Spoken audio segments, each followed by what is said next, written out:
I'm Led Sharp and this is Full Colour Reactions Issue 4. This one's all about representation in comics. I'm going to be using words like representation, multicultural, LGBT with abandon in this video. If you're offended by these things or if these are triggers for you, then the problem is with you, not me or the companies that are trying to get diversity into comics, okay? It's that fucking simple. Okay? Really is. Now then, again, to other people, if you feel that I've somehow missed you out using catch-all phrases like multicultural, LGBT, and representation, again, the problem is with you. I'm trying to do a video that covers the entire span of culture in the world, okay? It's impossible to do, so I've used catch-all words and catch-all phrases to try and capture as much as I possibly can and put it into this video, okay? It's a short, fairly negative video about representation in comics, okay? It's not negative about the representation, it's negative about fan reaction, just to clear that up. There is going to be a sister video to this over on Full Colour Alchemy, which is going to be all about the history of representation in comics, where you can find more representation in comics, and things like that. So that's going to be coming next. Also, at the end of this video, there's going to be a quick review of Spider-Woman Book 1, Baby Talk. Really good comic. Add to that, during these segments, if you can hear some pops and bangs in the background, it's November the 4th, and we start November the 5th round here about 3 weeks ago. So yeah, if I'm a bit twitchy and irritated, it's because this is about my 15th take on this damn thing, okay? I'm not editing this one. Take the video or leave it, okay? It's about representation in comics.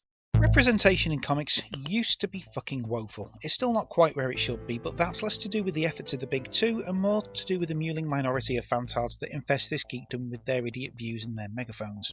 In the indie industry and image, representation has been a fairly constant presence. Go diving into the backwaters and you can find a wealth of diversity that swims far away from the straight white males that populate the mainstream. Again, some of it comes from the perspective of straight white male creator, and some consider this misrepresentation or worse, but it has never been done with malicious intent.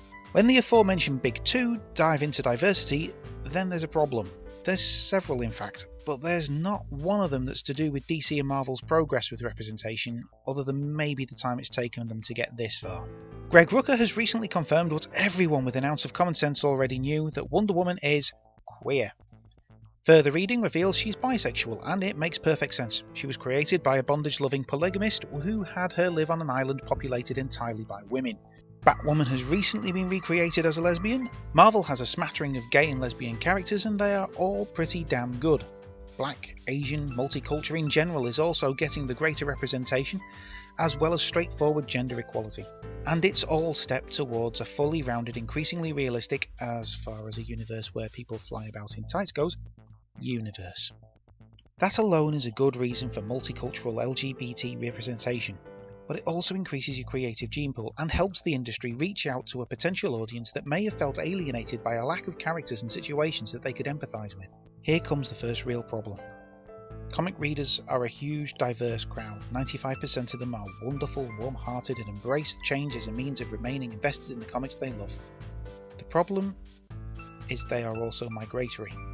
There is a finite amount of us that buy floppies, the hardcore readers. Let's keep the figures simple. Let's say there's 100 comic readers. 50 of them read DC, 50 of them read Marvel. Now let's say DC have a big event that attracts new readers. Those readers are not coming from outside the existing readership. They are coming from the Marvel 50. They migrate. Now that's a massive oversimplification, but part of the reason that happens is that there's very little advertising or incentive for anyone outside the readership to buy an overpriced periodical that's sat on a broken business model that doesn't reach outside its existing readership. There's some sad and depressing reasons for that I'll go into in the next issue. So the push for diversity only has word of mouth to reach beyond the established readership, and that brings me to the biggest problem. The fantards shout louder. I've cited some of their idioms before, but it has to be said they truly need to shut the fuck up, step the fuck back, take a long hard look at themselves and grow the fuck up. Mainly because they tend to splash the rest of us with the same sewage they spout. They cite tradition and conspiracies and their new one, social justice warriors trying to push a far left agenda of equality. That's right, there's actual human beings who are against equality, and when you confront them about it, they come out with such delights as, "I'm not against equality, I'm against the far left pushing their agenda down my throat." The simple lack of acceptance and subsequent nerd rage means the battle still needs fighting. Then there's the dismissal, the "who cares" commentators, which isn't the same as acceptance. When "who cares" turns into "oh right," then and only then does it become the norm, which is what we're after.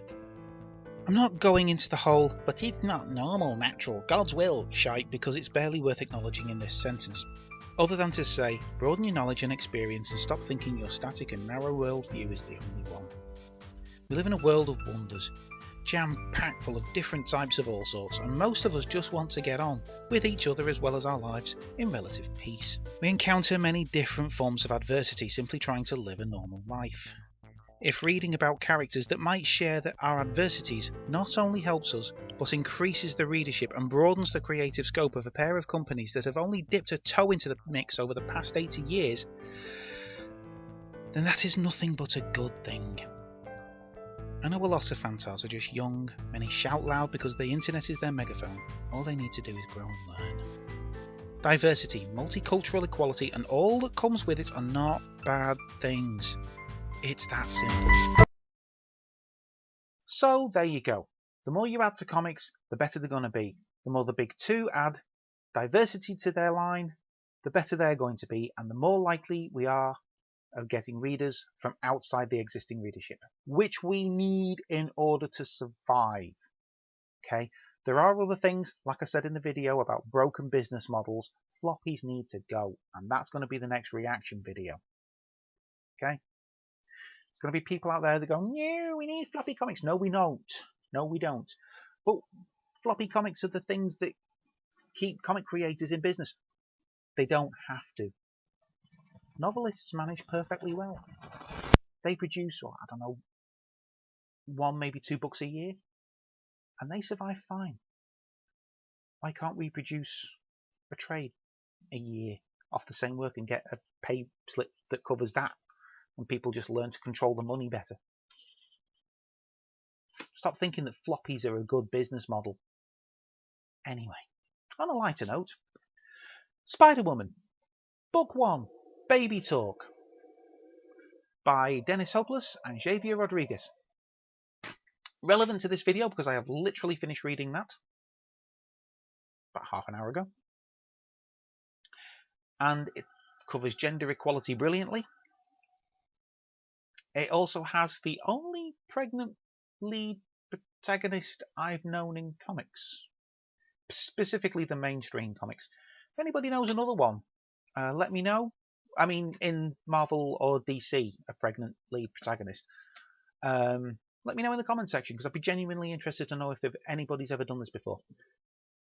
Dennis Hopeless must have had a friend who was pregnant who told him everything, or had a girlfriend that was pregnant, or just known somebody that was pregnant. I don't know whether he's gay or what, I don't know. But he has studied that, okay? Because it felt completely genuine. It was heartwarming and beautiful and wonderful, and it's great to look at. The action's fantastic, and some of it takes place in the middle of a black hole, but it never once loses the urgency of the story. It never once loses the tension of a pregnant woman fighting aliens. Not as wacky as it sounds. You'll know what I mean if you read it. It's brilliant. It really is brilliant. Okay? It avoids cornball. It avoids cheesy. It does have sentimentality in it, but it's the correct level of sentimentality. And there's bits of it that make you genuinely go, whoa. And there's bits of it that make you cry. And there's bits of it that make you laugh. And it's a brilliant, brilliant comic. I love Spider-Woman as a character. She's brilliant. Yeah, read that.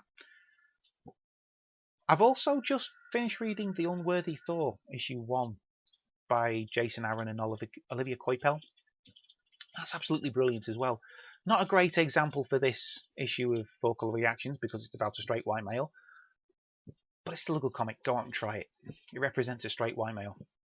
They don't need representation. Clever. I think it's hailstoning, if you can hear that, by the way. It's actually just gone quite cold. Anyway, I am tired. I need food. I need the rest of the Dr. Pepper that's sat behind me. Like I said, if you're young and you just got into comics, okay, they've been evolving over the past 80 years. They've been changing over the past 80 years. They've been growing in representation over the past 80 years. Fits and bursts better than nothing. So yeah, grow, learn with them. Okay, they'll change again in another few years, and it'll be great.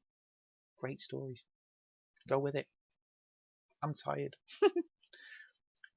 Take care. Have fun reading comics.